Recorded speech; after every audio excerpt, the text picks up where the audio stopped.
The links between nuclear power and nuclear weapons. I'm Mary Beth Brannigan. I'm the director of the Ecological Options Network and one of your hosts. So now I'll turn the program over to our co-host, Richard Outram. Oh, hi.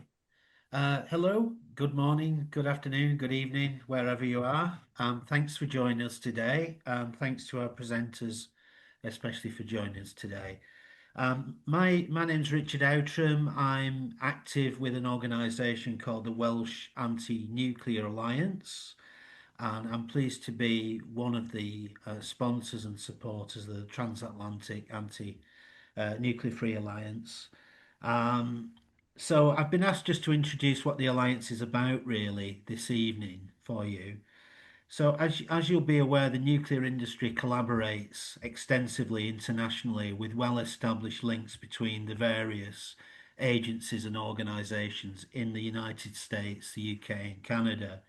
In the case of the USA and the UK, this collaboration was reinforced last year when President Trump, on his visit to the UK, signed a memorandum of association to bring US nuclear technology to Britain. So, to provide a counterbalance and allow for similar collaboration between activists, the Transatlantic Nuclear Free Alliance was established by anti nuclear activists from the UK, the USA, and Canada. And we have a collective goal of achieving a nuclear weapons free and nuclear power free world, um, in which international disputes are peacefully resolved and in which renewable technologies meet humanity's future energy needs. So, to this end, the founding partners, which is the Welsh Anti Nuclear Alliance and Ecological Options Network of the United States, established the alliance to enable international organisations and civic activists who share our goals to join us online. So, hence, we're here tonight. So we exchange information, learned experience, and specialist knowledge via virtual events and webinars like this one, hosted on a range of pertinent issues. And later in the year, we're looking to have another webinar around the disaster that is reprocessing waste fuel. And we also offer support solidarity to one another in our respective campaigns. So the core partners commit to actively supporting and promoting these activities, including helping to plan meetings, promoting the activities. So probably some of you had several invitations to this event from me via a number of different mailing lists. And also helping to either provide or source speakers. So thanks to our speakers tonight. One good thing is that Eon actually helps both host the websites and organize the webinars and helps to record them. So it's great that you were also able to look at the recording afterwards on YouTube, and I direct you to our site there. The good thing as well is that the alliance is growing in terms of countries represented. One of the things I would say to people tonight is if you're posting comments in the chat or if later you want to make a contribution or ask a question, it'd be great if you could say which country you're from because we're always keen to know where our audience comes from. So we've had people in the past joining us from a wide range of countries, within the UK, within Canada, within the US, but also as far afield as Argentina and Hawaii in one instance. So we're learning from one another and learning from our experiences and struggle and showing solidarity towards one another. Just to finish, we're looking for more partners and associates to join in our work. So if you are interested or you might be interested in joining us tonight, and you're a representative of an organisation that shares our objectives, then please do consider this possibility. And if by the close of tonight's event you feel you'd like to discuss this further, please could you leave your contact details in the chat and we'd be happy to talk to you further after this today's event. So hope you enjoy the event. Thank you very much for joining us today.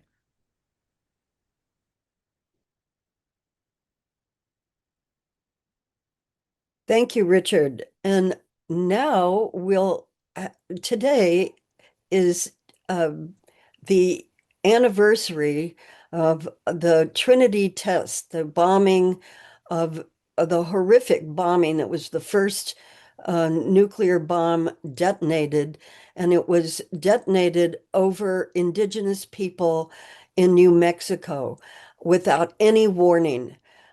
So we are having a 4-minute clip of a film that's called First We Bombed New Mexico.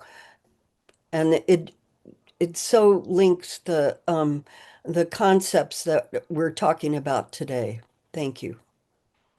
I had come to New Mexico for a visit and fallen in love with it, and was traveling to these small communities in southern New Mexico and hearing one person after another talk about the horrible, scary, multi-generational, multiple cancers that they had suffered. And what shocked me was that nobody had ever told their story. They all were quite close to the detonation of the world's first nuclear bomb, Oppenheimer's Trinity bomb, and they were suffering the effects of the radiation.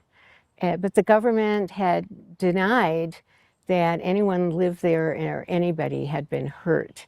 And I have a career as a journalist. I'd worked for CBS 60 Minutes and other films companies like the BBC based in London and working around the world. And I knew that this was an important story to tell. And I come from a family that values social justice. So when I met the unstoppable, courageous, inspiring Tina Cordova, and she asked me, she saw how horrified I was, and she asked me to make this film, I immediately said yes. Because you need to have, the audience needs to have one person to fall in love with. It's not enough to tell a story of thousands of deaths. That does not touch people. So we filmed together over years, and then I rushed the film out because our goal, Tina's goal, was to get Congress to offer compensation. That legislation was about to expire. So before the film was ready, we nonetheless got it screened in 30 festivals, winning 16 awards. And I made sure that Tina was at every single screening, because Tina gets the media to write about her and talk about her. And suddenly the United States knew about the Trinity bomb and its harms. And then nonetheless, we didn't get it passed in Congress before it expired because Speaker Mike Johnson refused to present it to the House floor for a vote. But the legislators that had become passionate backers of this justice and the downwinders did not give up. And suddenly then, last summer, Congress unexpectedly passed legislation that gives New Mexico downwinders, these are the descendants of parents who died from cancer, $100,000 payouts in compensation.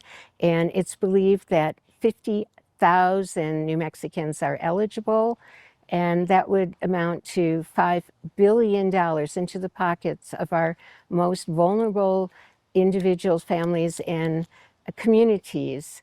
But our biggest goal beyond that is as a message in the fight for nuclear nonproliferation at a moment when everybody's terrified of nuclear and global leaders, superpowers, are threatening to use their weapons.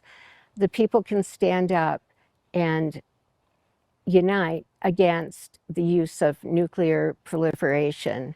And we want a streamer to finally see our film, fall in love with it, and bring it out and market it and show the world this story, because that will make a difference.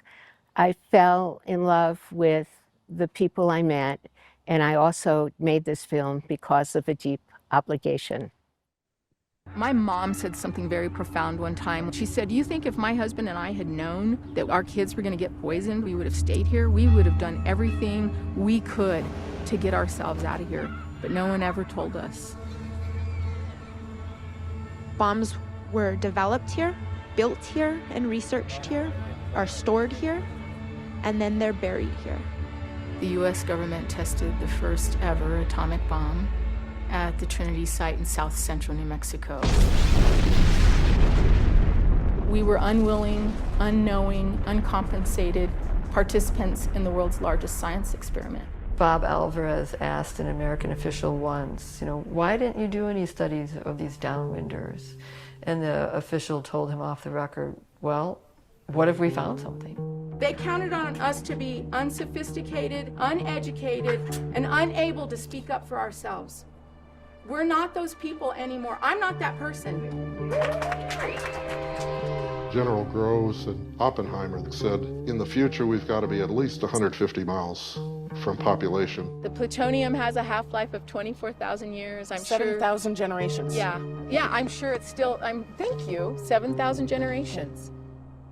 Look at all them hills. Every one of them got a ranch on it. And everybody died of the same thing. Many of these people, I think, are in a way forgotten guinea pigs. They were sacrificed to national security. We have over 500 abandoned uranium mines between Laguna and Acoma Pueblo and the Navajo Nation. They extracted 32 million tons of uranium. American citizens were harmed in this process, and we have been relegated to nothingness. We don't exist as far as our government is concerned. I will continue to do this until the day that they finally acknowledge or until the day that they put me in the ground. Ms. Cordova.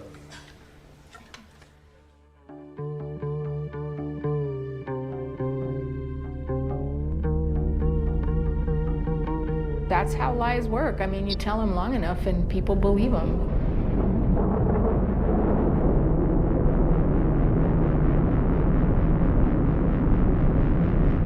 Thank you, Cello, for putting that together for us.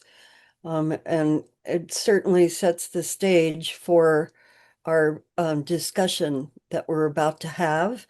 And I'm so pleased to introduce now Philip Johnstone, a professor from the University of Sussex, who has published seminal papers on the links that we're about to hear about. Thank you.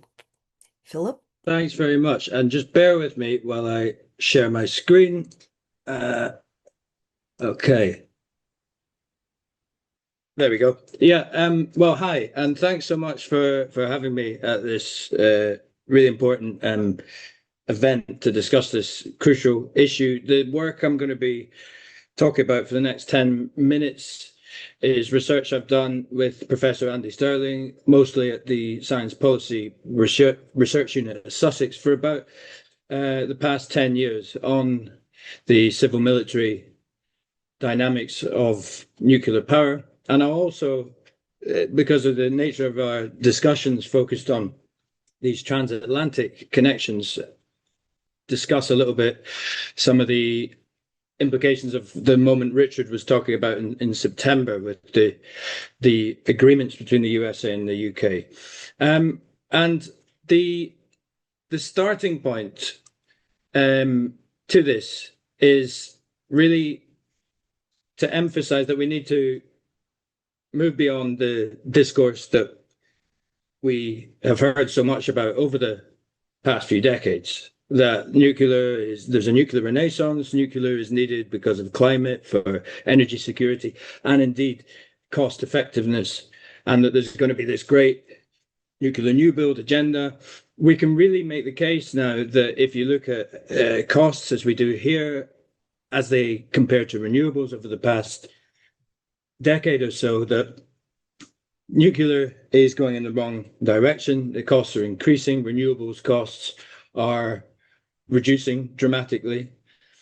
And so if we consider this in terms of the official rationales, it is the case that nuclear is a less effective and more costly option for energy than alternatives. And Lazard have updated, they've released the 2026 costs, and we see the same pattern there. And I'm going to be talking a lot about the UK, and this is just a report that was released in the UK by the Royal Society a couple of years ago. And what they showed was that there was no amount of contribution by nuclear power to UK supply mix that does not raise the cost. So it's really evident by now that in terms of addressing energy security and climate change rapidly, nuclear is not the answer. And this is particularly so for, again, just the UK. And to give some context, and people probably already know these details, but it's worth emphasising that the UK nuclear programme is particularly problematic. And Hinkley Point C is the only project that's actually where construction is taking place. It's 7 years late, at least 90% over budget. The Sizewell C, which was supposed to be a replica and supposed to be cheaper, is 70% more in terms of cost than the real estimated cost of the Hinkley C project. So the costs are increasing here. And we just need to take a moment to reflect on the strength of the rhetoric that we've had for the past 10 years, that the UK government banged on incessantly that we need, and this is successive governments, Conservative, Labour, we need nuclear power because without it the lights will go out and we just have to build it. What's actually happened is none has been built over the past 15 years. Instead, what's happened is renewables has gone from 6.8% of electricity share to around half of electricity. So an extraordinary rapid renewables transition with no nuclear. But despite all of this, despite the cost increases, despite the delays, successive UK governments remain absolutely resolute and adamant that we have to keep on trying to build new nuclear as the costs rise, as renewables accelerate, and so on. To an odd degree, there is a long-running obsession for new nuclear that does not make sense in terms of energy, and we all know this. But this was our starting point for the research. So what is going on? And what is going on is that there's something global happening, that it's the interlinkages with military nuclear programs. And really, we can see correlations and broad patterns that it is the leading global military powers that are the most committed to large-scale nuclear new build. And there's no global or regional military power that does not have an active history for civil nuclear power. So this is, by the face of it, and globally, an interconnection between civil and military. But we can also see it in statements. And I'm not going to talk a lot about this international picture because I think further speakers might, but it is just to emphasize that whether it's Russia, whether it's China, the USA, we see clear linkages between the industries of the nuclear submarines, nuclear weapons, and civil nuclear power across the board. And that is something to emphasize. Now, I'm going to zoom in on the UK. And in the past, when we've talked about civil military nuclear linkages, a key focus, quite rightly, was on fissile materials. And for example, the UK is the first commercial nuclear power station in 1956, Calder Hall. One of its main functions was the diversion of materials for weapons. That's all true, but there's also this other link, which is industrial interdependencies, particularly between the nuclear submarines on which the weapon systems depend. They're incredibly complex, they're incredibly expensive.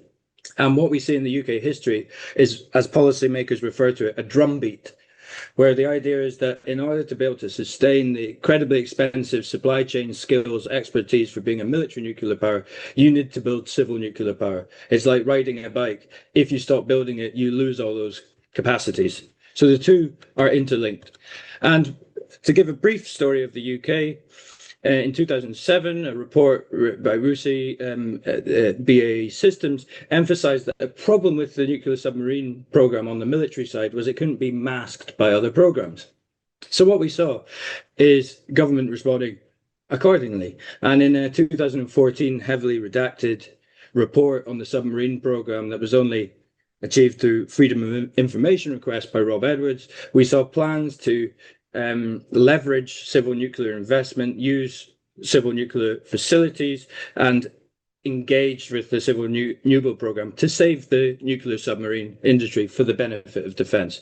And Rolls-Royce, who builds nuclear submarine reactors, specifically said it would be great if it developed small modular reactors because this would relieve the Ministry of Defense the burden of developing and retaining skills for military nuclear activities. So it's clear.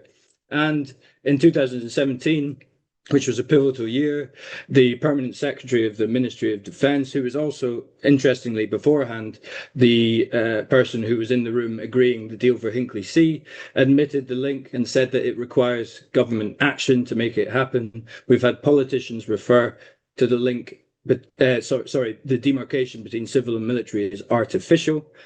And we've seen real statements of intent where civil and military nuclear ambitions are to be brought together and aligned.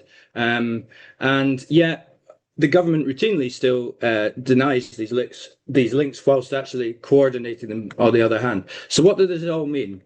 What it means, and I can't talk about this in detail because it's too complex. I need to get to the numbers. But what we've calculated in work for the Foreign Commonwealth Development Office is that if you look at the added costs of nuclear to electricity generation and how electricity bills are elevated, if you look at nuclear regulation and the fundings around R&D and all different monetary flows, and you try and approximate how much money this is, we can see that consumers and taxpayers are subsidising military nuclear by at least £5 billion a year, on top of all the huge state expenditures on the military nuclear programs that are already declared. And this is increasingly a transatlantic affair. And we saw in 2025 in September this idea of American energy dominance and the UK's role within that. And there was people coming over to do that. And there's a lot of talk around mini nukes. And if you read the documentation there, they're important for directed energy weapons, space weaponry. There's SMRs are important for submarine industries. And this is all part of this nuclear military modernization that is going on both sides of the Atlantic, and they're integrated. And simultaneously, we've seen the USA eliminating so-called barriers to nuclear development with abandoning ALARA,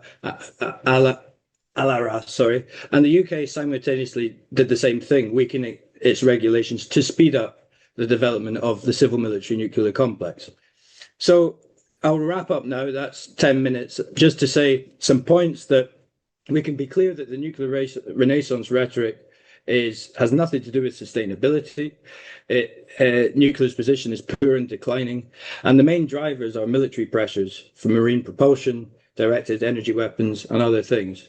It's aspiring military nuclear states, in nuclear weapon states and aspiring ones, that concealing these pressures costs taxpayers more, makes electricity more expensive, slows climate, and subverts democracy. But this is also a moment of opportunity. Civil and military nuclear are arguably going obsolete at the same time. They're interdependent and they're weakening, with all kinds of things happening in the defense space as well, transparent oceans, vulnerabilities to nuclear weapons. And it really is the case that we need to take on the whole complex together because they're so deeply interlinked. And that's really the challenge today. So I will leave it there because that's 10 minutes. So thank you. Thank you so much, Philip. That was wonderful. Not such wonderful news, but wonderful information overview and inspiring to more action. And we'll have opportunities to ask Philip more questions and make comments after we hear the other speaker. Our next speaker is Alfred Meyer of the United States. He's representative of the Physicians for Social Responsibility and our close ally. Alfred, would you like to begin? I would. Thank you very much. It's a pleasure to be here. I want to talk about some of the same things that Phil just presented, but to give it to you in a slightly different format. I want to offer you a perspective as to how to view what I call the nuclear enterprise. And I'll tell you what my story is, that I saw a 2017 report by Ernie Moniz, who was Obama's second Secretary of Energy. He's a bona fide MIT physicist. And he wrote a report in 2017 saying that civilian nuclear power is, and I quote, an essential enabler, those two words, essential enabler of national security. And I looked around a little bit, and the Atlantic Council, a very mainstream think tank in Washington, calculated the value of that contribution of civilian nuclear power to national security at $42.4 B as in boy, billion annually. And so this caught my attention that how much civilian nuclear power, think of those two words, essential enabler, not just an enabler, but an essential enabler. And this happens, in the case of America, we have almost a one-to-one correlation of reactors on land and reactors at sea. Our nation has the most reactors of any country, and the number is in the low 90s for both those at sea and those on land.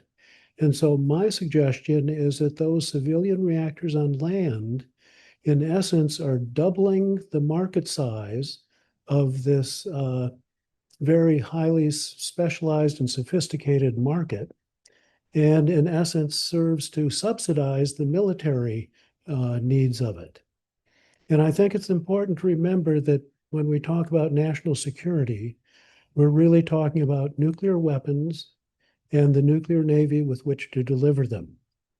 And that this, I argue, is what's driving the nuclear enterprise. Nuclear weapons and the nuclear navy with which to deliver them.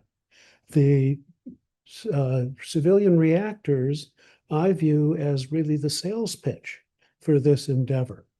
If we remember, after the First World War, after the Second World War, and the first use of the nuclear weapons, there was a terrific opposition to everything nuclear. And there's been a big sales pitch to get public acceptance of the nuclear enterprise. And this is done by pushing nuclear power. And the various sales pitches have included too cheap to meter in the 1950s, and it's being called clean energy and also a solution to climate change. And now the story is it will power data centers. But this part of the nuclear enterprise, there are two parts I'd like to mention. One is what I call the circular logic of the arms race.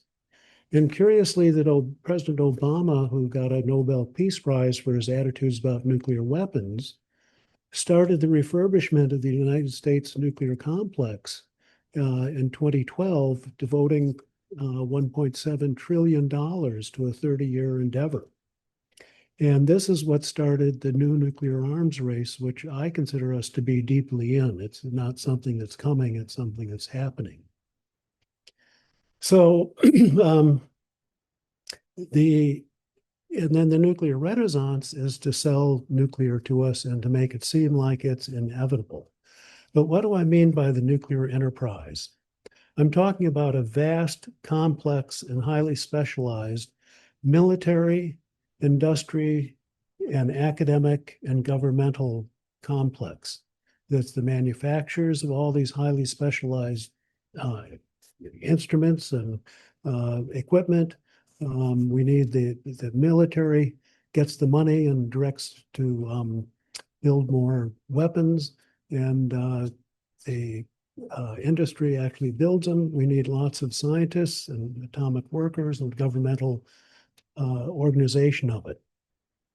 So what's happening now? Trump wants to quadruple nuclear power by 2050. And he made a big splash some time ago about Japan was going to buy 10 AP1000s, big reactors, and would pay for them all. This would really stimulate the industry, but it's not happening. They have a loan program. It's not happening.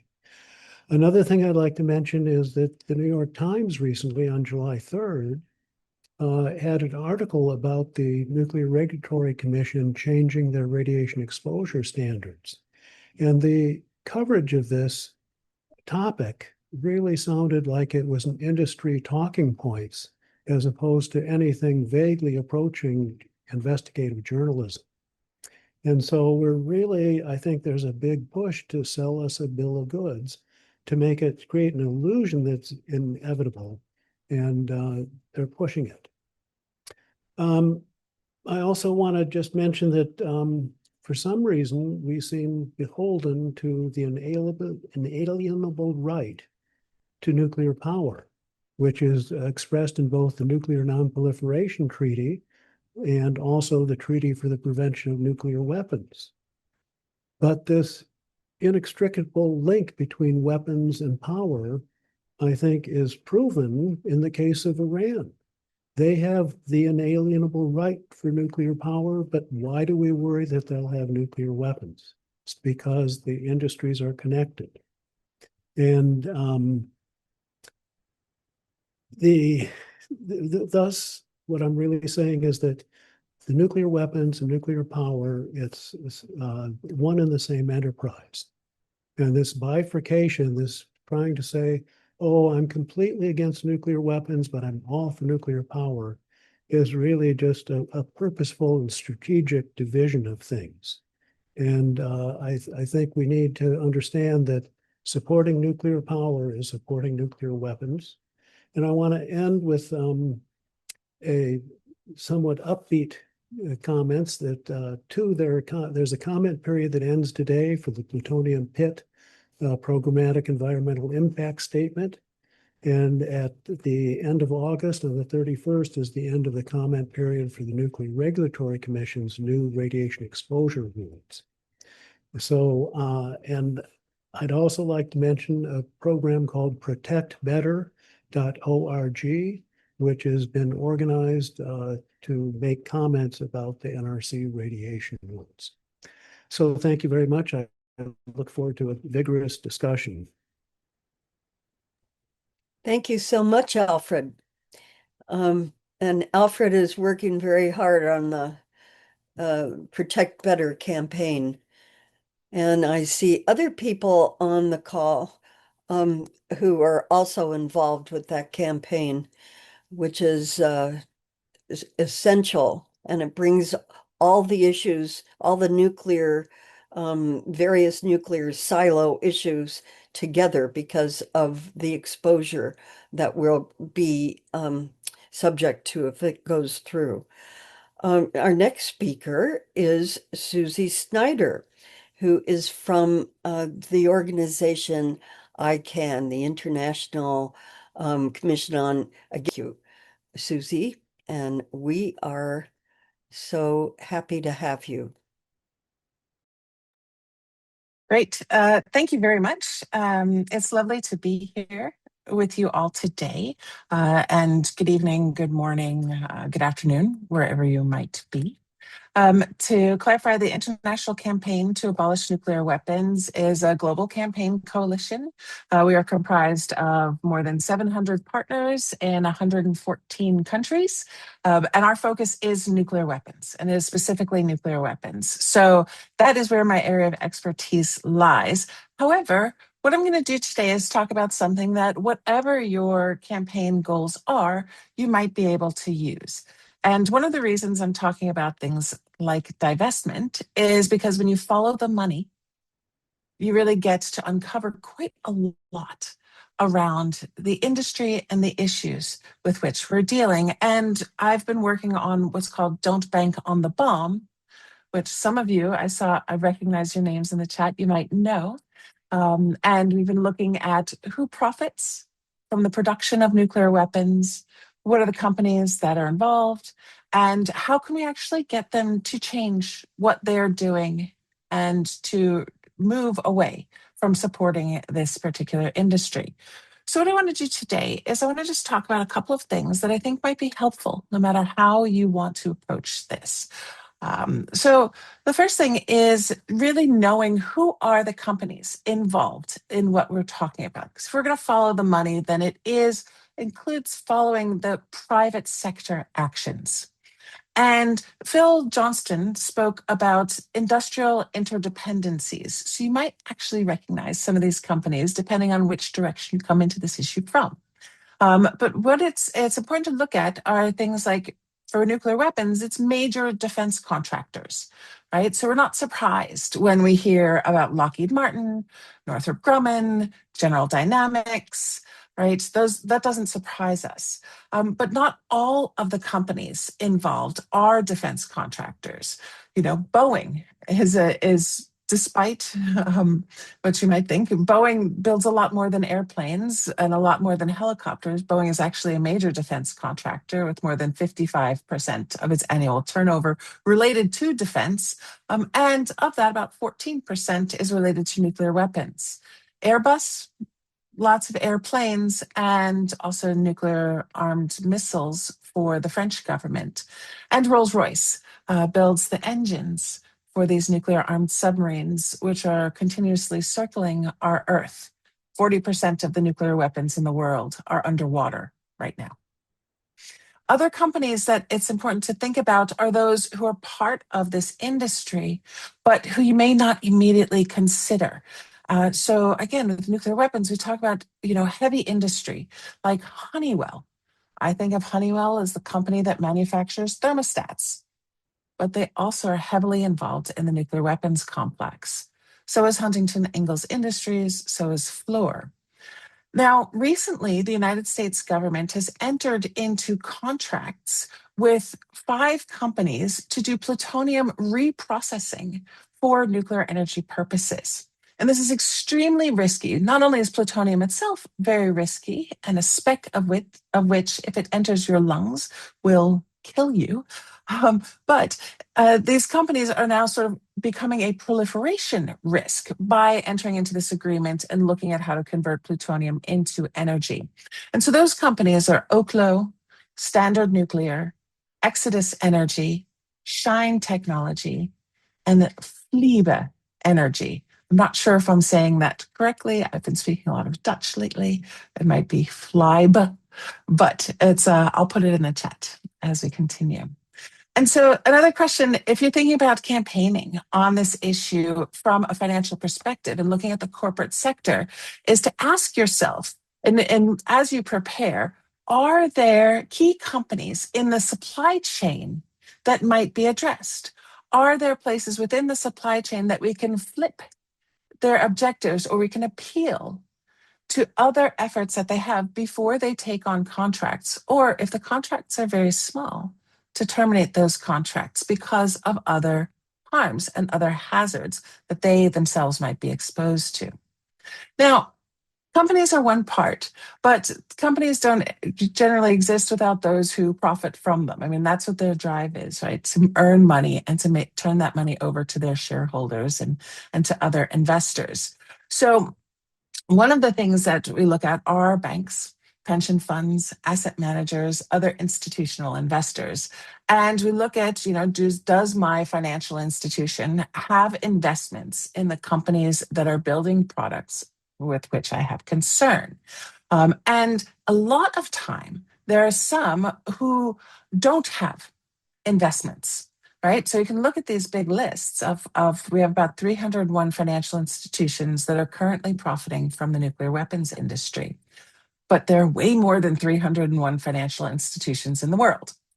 And some of these institutions are ripe for taking action on the issue, including developing policies that specifically address the harms we're trying to prevent. And I spend a lot of time and have spent a lot of time over the last decade looking at these institutional investor policies.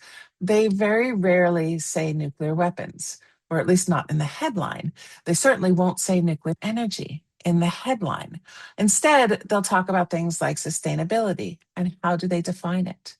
They'll talk about environmental, social, and governance concerns. how are they defining them?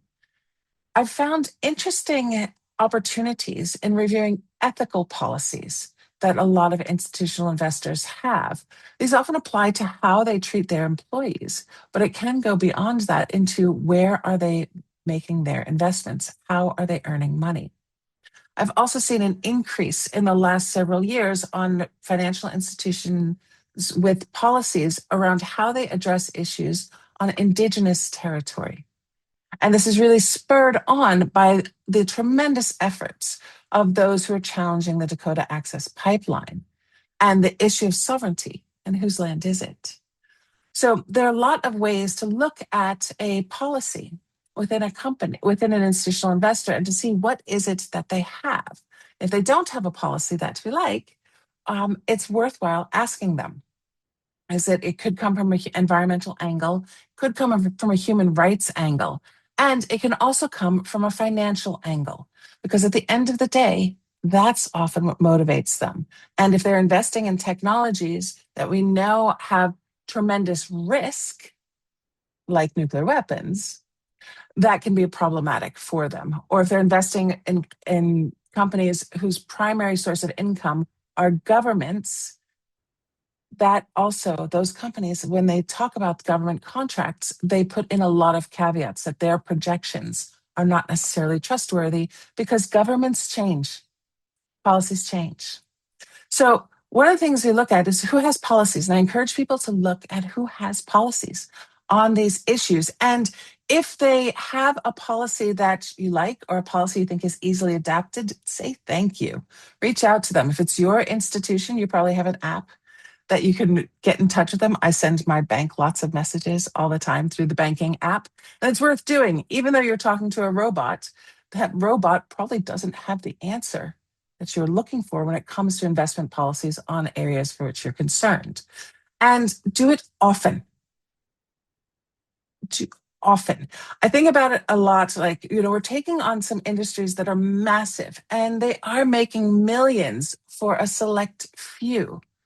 But even massive creatures are bugged by small critters.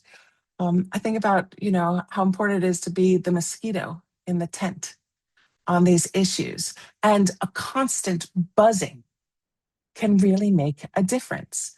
We go back often to remind ourselves of that wonderful quote from Margaret Mead, to never doubt that it's a small group of thoughtful, committed citizens that can change the world. Because indeed, it is the only thing that ever has. Now, we can't do this alone. So it's really important to look at how to get others involved with you. Whether they be faith investors, a lot of faith investors already have great policies on our issues. So do cities. And cities are often responsible for pensions. Very worth reaching out to, especially if you feel like you want to talk about something at a very local level. The city's the way to go. You can also reach out to states or other regional legislation. The thing is to remember is when we take a financial approach, there actually is a lot of space for a lot of possible action. And everybody can do something. Here's the thing. Nobody can ever identify what it was that changed their mind, or they don't want to admit it. So it's worth making sure that every conversation you have counts. Every opportunity you have, take advantage of it, seize it, because you never know where and how it might work. And I'll just end with that thought.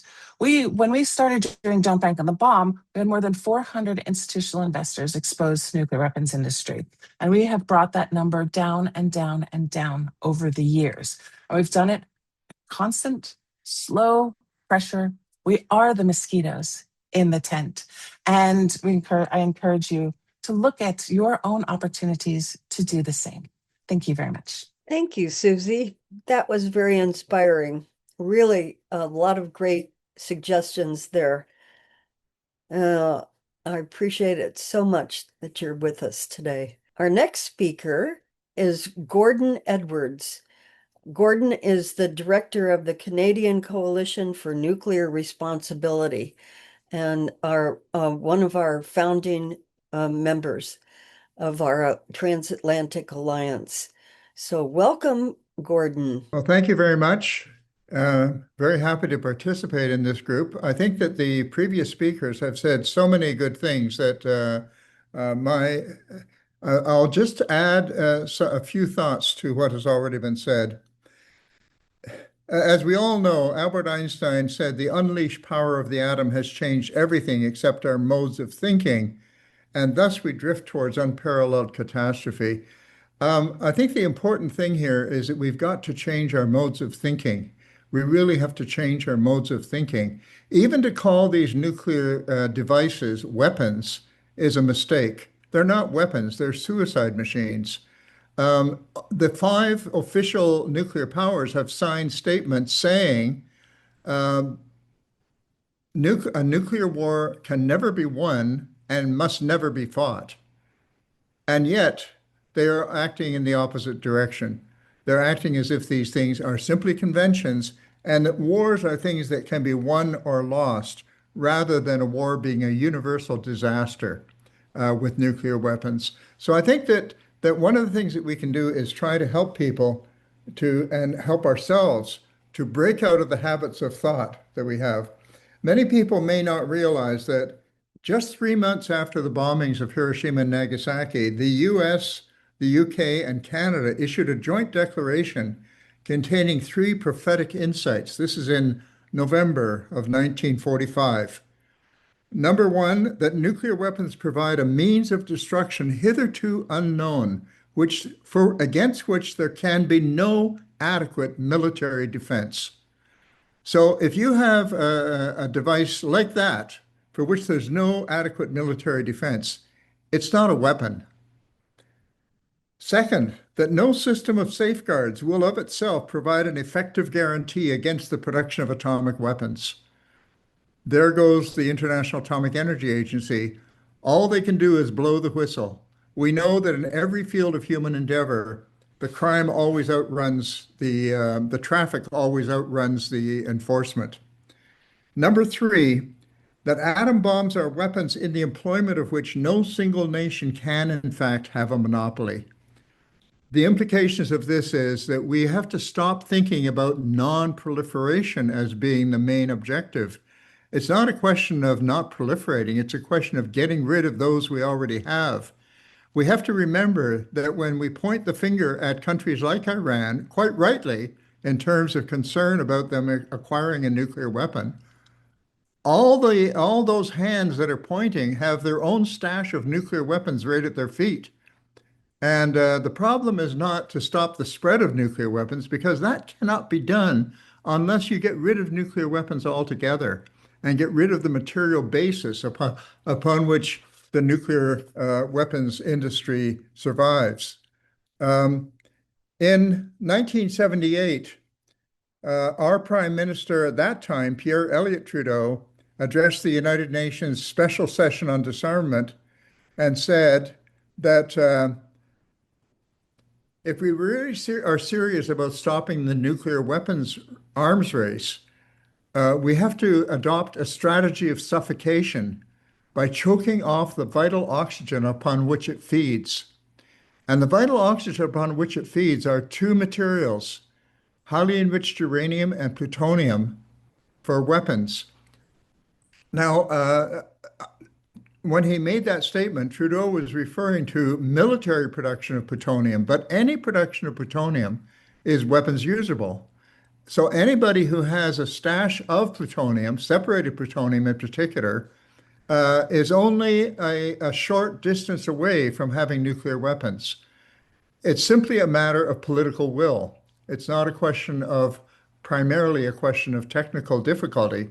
These weapons can be made and have been made and will be made again, unless we adopt a policy that for our own survival, we must get rid of these things. The fact that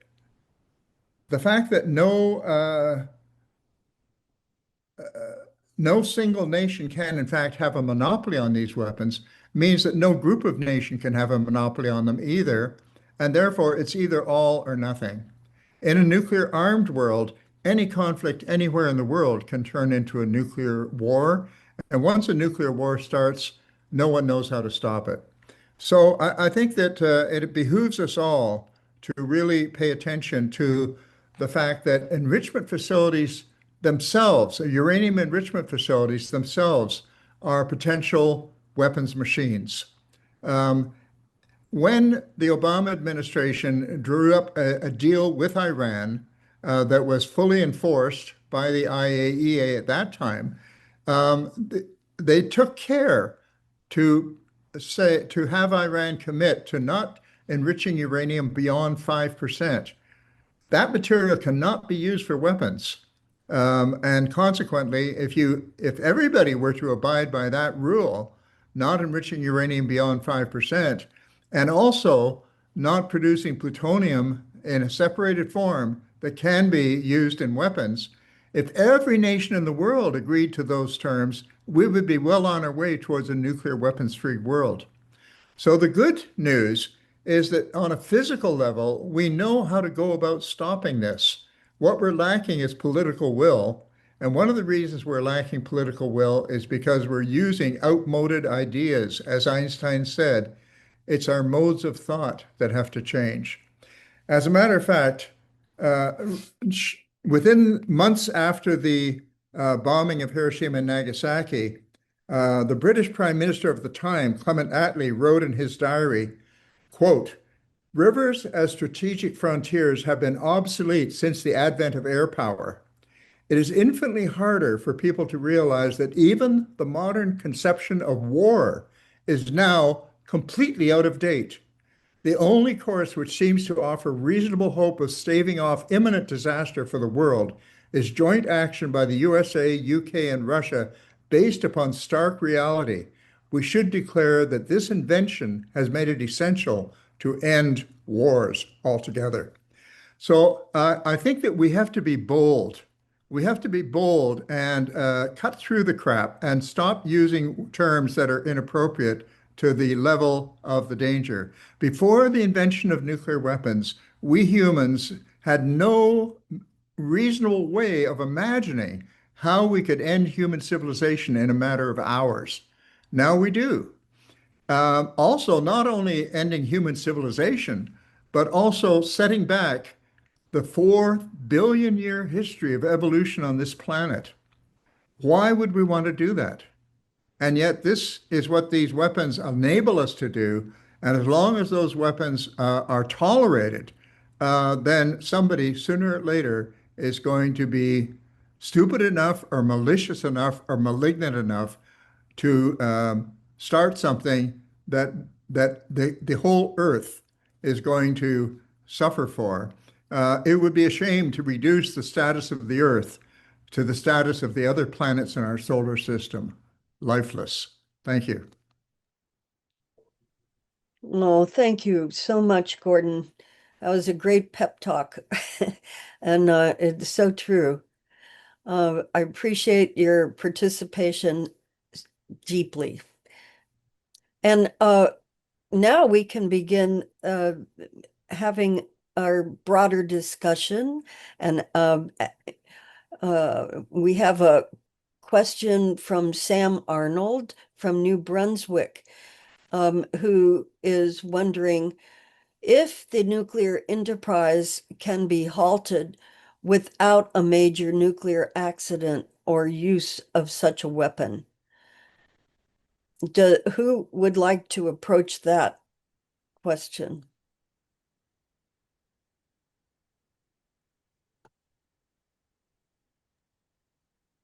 Susi. I'll boldly go there.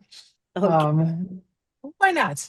I think like simply said, we must, right? I mean, it was made so abundantly clear. If we do not, then tragedy befalls all of us. So I think that we really don't have much of a choice.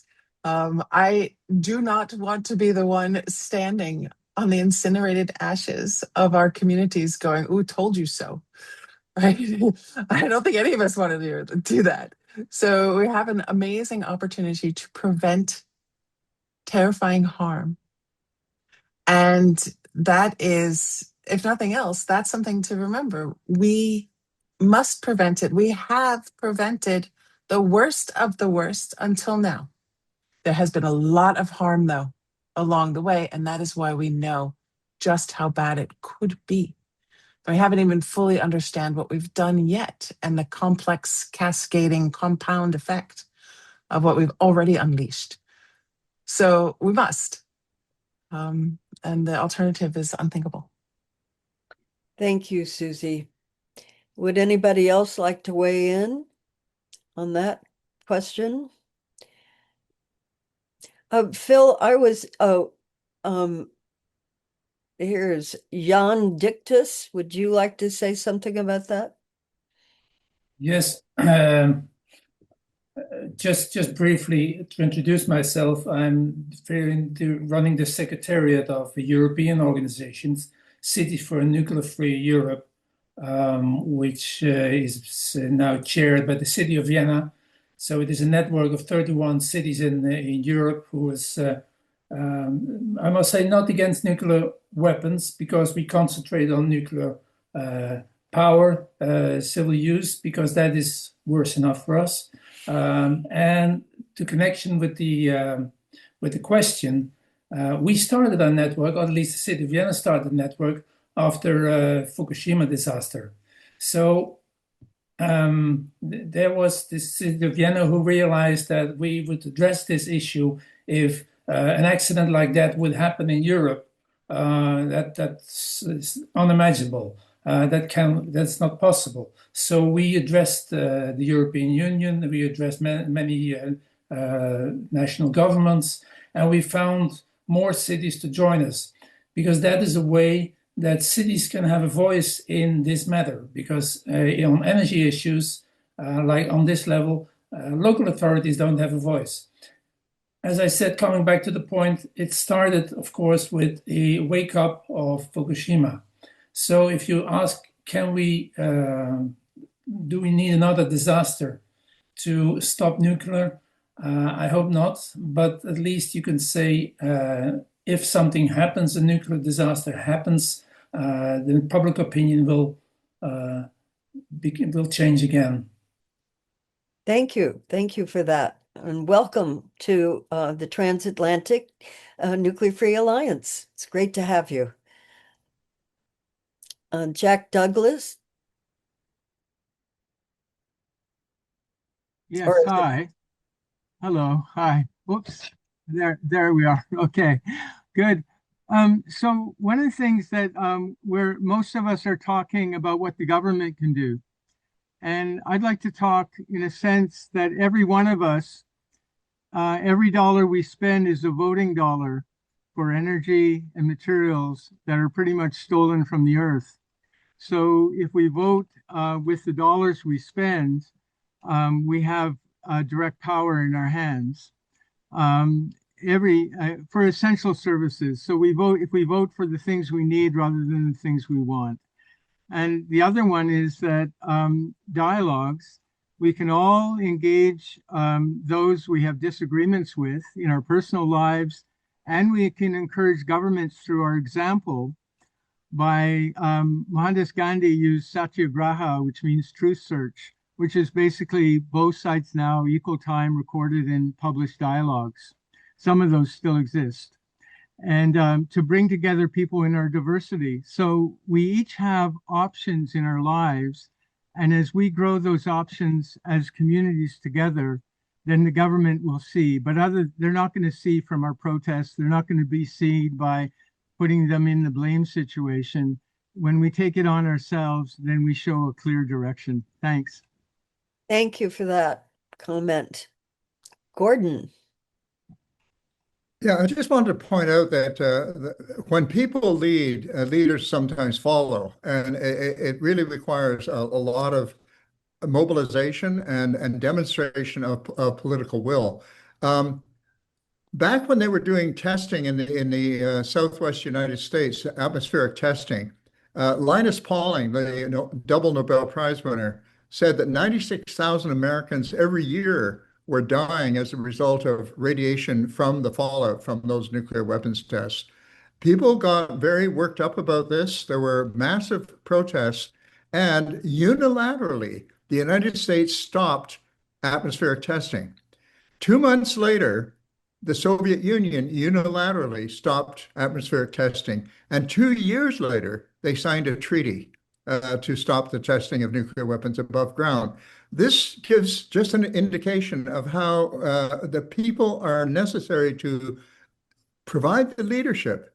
Because when it comes to these kind of problems, global problems, people in the grassroots all over the planet are much further ahead in their thinking than the leaders who have to think of themselves parochially as representing only a part of the earth and not the whole earth. Nevertheless, we have had leaders who have done some positive things too. Jimmy Carter banned reprocessing in the USA, plutonium separation, which was a good move at the time, but it's since been overturned. Barack Obama repatriated American highly enriched uranium from all over the world. The Iran deal, as I mentioned earlier, had it been implemented globally and not just on Iran, it would have been a good beginning towards getting rid of nuclear weapons altogether. So I think we have to sort of realize that we have to make ourselves not just active through letter writing and that sort of thing, but joining large groups of similar-minded people to really demonstrate the public will. And just remember, the apartheid regime came down, the Soviet Union collapsed, and it all happened without a lot of bloodshed. It all happened because people were adamant. Thank you, Gordon. John Morris? Hello, thank you very much. I'm a member of CND. I've protested against nuclear weapons and nuclear power most of my life. I was very intrigued to learn I've undergone a number of diagnostic tests in hospital, and I'm very intrigued to realize that the nuclear connection with a lot of this equipment has been wiped.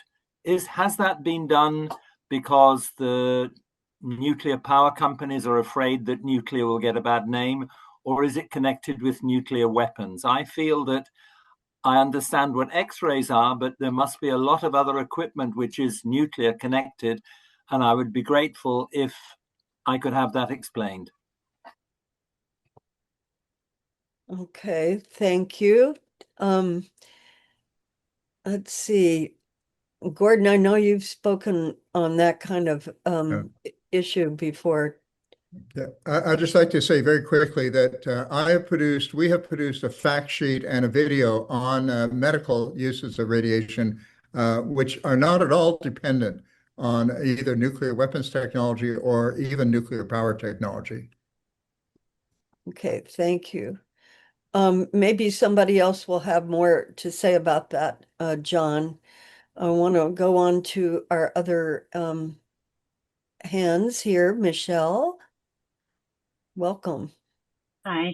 So I'll just quickly answer John's question also. I come from a interesting family of military people on one side, including nuclear sub-work people, and doctors on the other.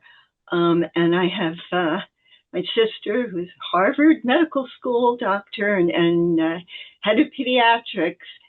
They didn't learn anything. With medical school, you're so overwhelmed with what you have to know that you just focus very narrowly on really a limited number of things. And the only people being trained who are interested in radiation really are radiologists, cancer specialists, and they're really looking at it from the perspective of therapeutically, right? Not they don't want to know about what could actually harm people. But I just wanted to explain why I put the Gibson thing in the chat, because I think another approach to this area of discourse is humor. And especially or other revelations of just the level of propaganda that's out there. And I came across this article written by an academic, Alicia Gibson, some years ago on how Astro Boy, the cartoon, was created in Japan, then it traveled to the United States as a way of essentially propagandizing the wonders of the atom And I loved Astro Boy. As a toddler, I was an Astro Boy fanatic. And every one of the characters was a different radionuclide, and they all had a lot of power. So I would just urge people to keep track of little tidbits that are sort of interesting, that might open the areas of discourse that aren't sort of anti or angry or this or that, but that maybe make people a little bit more aware of the degree to which we're being propagandized. Oh, that's a great point. Thanks, Michelle. Phil?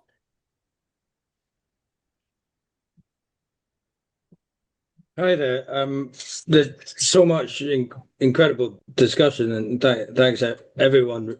I just wanted to come in, particularly on the point by Alfred about the pressure of promised employment and well-paid jobs to do with the nuclear complex, which is really a key tool that's being used by governments at the moment, very much so in the UK, to push this agenda. And it is this narrative that nuclear new build, whether defence or civil, equates with jobs. And as has been suggested with Susi, the facts that we have about this just show the complete irrationality of that position. There's already far more jobs in renewables. The other thing to do is we need to really draw attention to the fact that the nuclear skilled jobs is actually quite a small proportion of the jobs. So a lot of it is construction. And of course, you can construct other things. So this bizarre argument that we encounter that the only way you can have jobs is by building extremely dangerous nuclear infrastructure has to be taken on. But we shouldn't underestimate it. And I'd like to illustrate it with a case study, if you will, of what's happening in Scotland at the moment, which is a devolved nation in the United Kingdom, which also is the place where the nuclear weapons and submarine base is.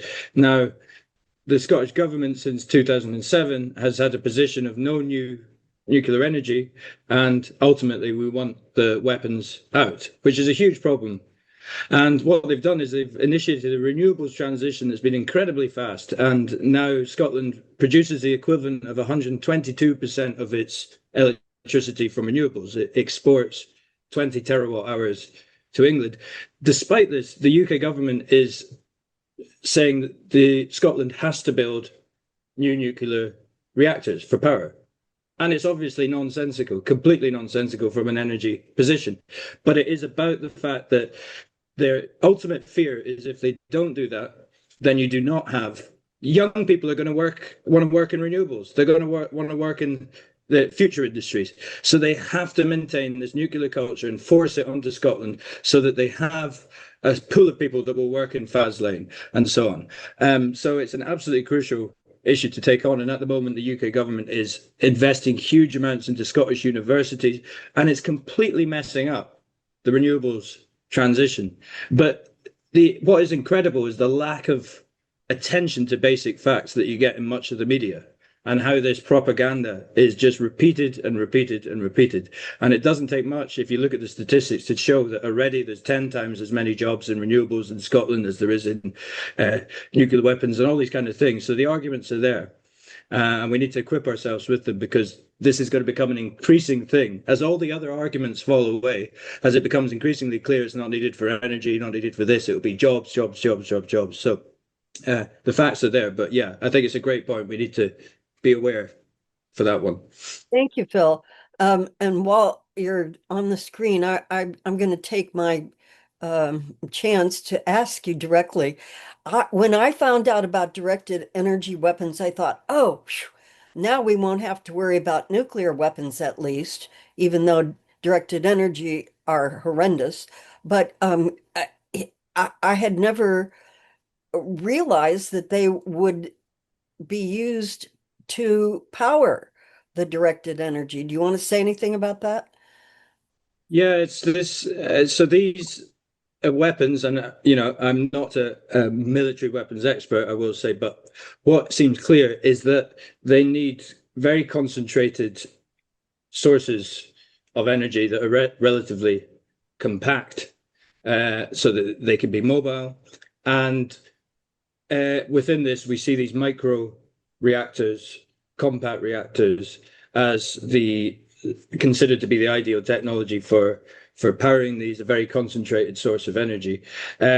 So it is a worrying thing. Again, we come back to this idea, Alfred, I completely agree with his assessment, this nuclear enterprise idea, that to have these micro reactors, you need this wider base of skills, of expertise, of research and development, and so on. So we'll increasingly see this push for micro reactors for energy purposes, for data centers, for these kind of things. But they're a means, as Alfred points out, of keeping the whole machine chugging along in order to be able to have them for defense. And that's why really talking about the quote of Trudeau and choking off the oxygen, I think part of that choking off the oxygen is indeed these industrial capacities that a military nuclear enterprise needs. And by challenging those on the civil side is a key mode of actually destabilizing and weakening the military nuclear apparatus. Thanks, Phil. Alfred, and then Nadia, and then Gordon. Yes, I'd like to follow up Phil's comment there with is pointing out two things. One is that in terms of being propagandized, a little factoid is that in February of 1944, the Manhattan Project formed their PR department because Leslie Groves knew that this top secret hidden away program, once they drop a bomb, would not be secret anymore. And there's actually what I consider to be a scurrilous report. The Smythe report was issued on August 12th. So August 6th, the uranium bomb dropped on Hiroshima. August 9th, the plutonium bomb dropped on Nagasaki. August 12th, the U.S.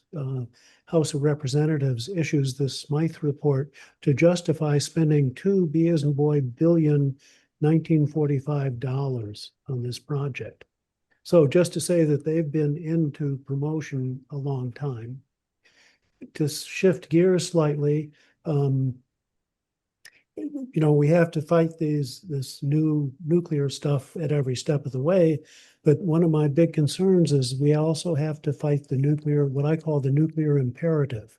Because if you take Moniz's argument that civilian nuclear power, essential enabler of national security trumps all else. You can present arguments about cost, about public health, about environmental degradation, the creation of nuclear waste. It's not timely enough, all true and valid arguments, but if it's for national security, they don't count. So I think that we also really have to promote the concept of the different kinds of thinking that Gordon talked about and resolving things without going to war. And we somehow have to get on a peace-based economy and society, or else we'll do ourselves in. Thank you. Thank you. Nadia.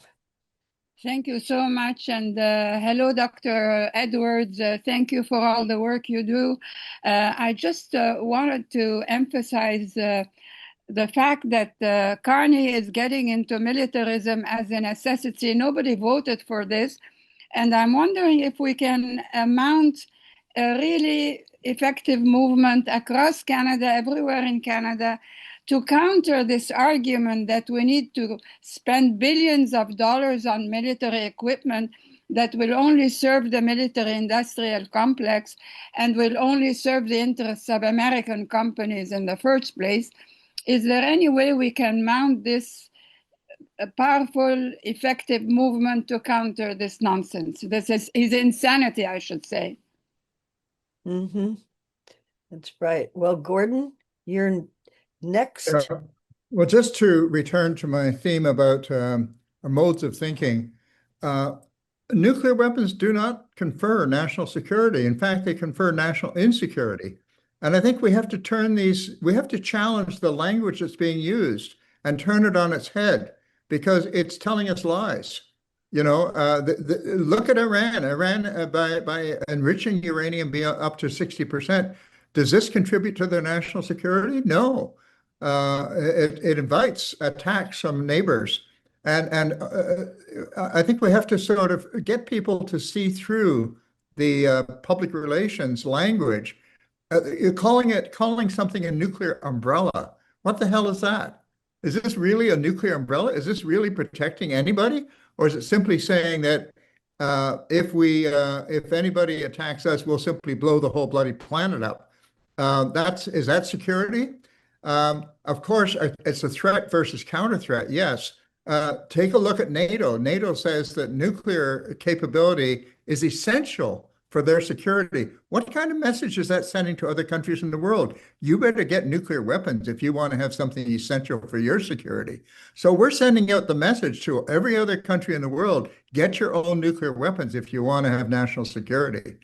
And this is a recipe for absolute disaster. And I do believe that people have to speak out about this. I'd like to mention one other thing, and that is that part of the current and always forever lies about nuclear power is that it's clean. They keep saying it's clean nuclear. And you notice when they call them small modular nuclear reactors, they leave out the N. They call them SMRs. They don't put the N in because they want to deny that the problems are all connected with the nuclear. Let me just tell you about the nuclear waste from any nuclear power plant, whether it's small or large, and that is that it does contain plutonium. And we figured out, I've just got the arithmetic here, we have in Canada right now 50,000 tons of spent fuel, which contains 200 tons of plutonium. That's enough for 32,000 bombs. 32,000 bombs. Now, if we bury it and wait for 24,000 years, then it's cut in half and we only have enough for 16,000 bombs. If we wait for 96,000 years, we only have enough for 2,000 bombs. So what we're doing is when we talk about producing this waste, calling it clean and burying it at various parts of the earth, you know what we're doing? We're creating plutonium mines that never existed on Earth before. It means that any future regime can go and dig up that plutonium and use it to make huge arsenals of enormously destructive nuclear weapons. How is that a clean technology? Again, I'm saying this only to urge the fact that we have to challenge the language. We have to challenge the language and the presumptions behind that language. Thank you so much, Gordon. Are there any other pressing questions from people that you would like to bring up, Jason? Where's Jason? Okay. All right. Well, maybe we are now concluding our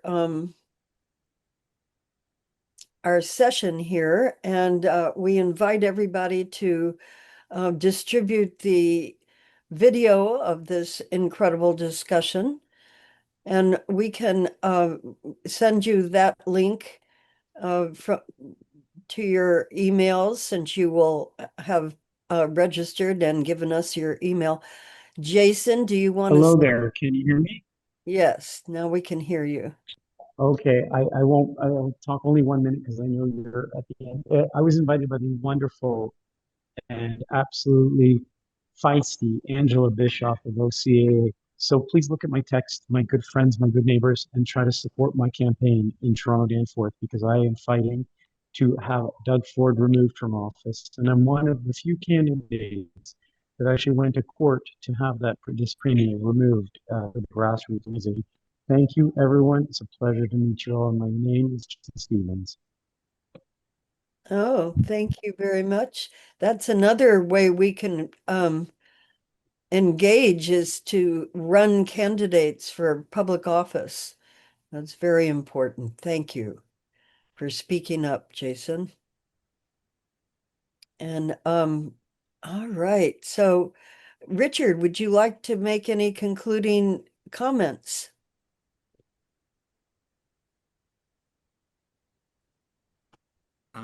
Just to say thank you to our wonderful speakers and the contributions from members of the audience. Obviously, some people have left details contact details. We're very happy to keep you informed about future events, and obviously if anybody represents a group that'd like to get more involved with our work as a partner, then please get in touch. We'd love to have more people involved in this alliance. The bigger the better, and hopefully you'll also be able to join us at our next event in November. So thank you. Thank you, Richard. Okay, and thank you for our whole team that put this together, and our speakers who were incredible. Thank you so much. Thank you, Mary Beth, and Eon, and Ecological Options Network, and Richard, and all of your work, and all of our speakers. We will get the video out to you soon, and please, when you do, if you could help us comment and share, then that will get the word out even more. And I see Gordon has some closing comments, so we'll let Gordon have the last word. Thank you very much. I just wanted to alert people to the fact that plutonium and uranium are both weapons usable materials, but plutonium does not have to be enriched at all. All plutonium is usable in nuclear weapons with no enrichment whatsoever, and this makes it especially dangerous. So people have got used to the idea that we can have nuclear power without having nuclear weapons coming out of it, because the fuel that we use for the reactors, the low enriched fuel, is not weapons usable. That's not true if you start using plutonium as fuel. All plutonium is weapons usable, and therefore it poses a new level of danger far in excess of anything we have experienced up to date. So I just want people to be aware of that. Thanks, Gordon. And I can't resist adding that Trump has offered tons of already separated plutonium to startup companies in the US, the nuclear industry. Yeah, it's absolute insanity. Okay, everybody, thank you so much. Come again in November for the reprocessing discussion, and we'll also be having many more topics that will be really interesting. Thank you.